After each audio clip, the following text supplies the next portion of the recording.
Hi, good morning friends. శుక్రవారం శుభోదయం.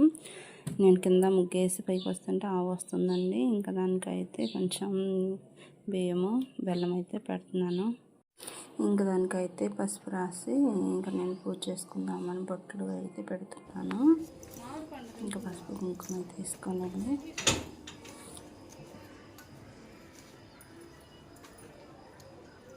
అంతే కదండి. ఇంటి ముందుకు వచ్చేసరికి ఇంకా పసుపు రాసి పెట్టుకుంటాం కదా, అది ఉదయాన్నే వచ్చింది. ఇంకా నేనైతే ఇలా పూజ చేసుకున్నాను అమ్మవారికి. అమ్మవారు కాదండి, నంది అంటాము, ఎద్దు,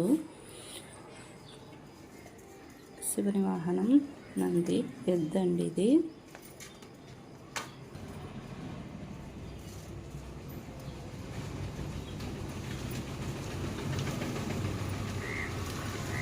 ఇంకా నేను పెడుతుండగానే ఇంకా పంతులు గారు అంటికి కూడా వెళ్ళింది. ఇంటి ముందు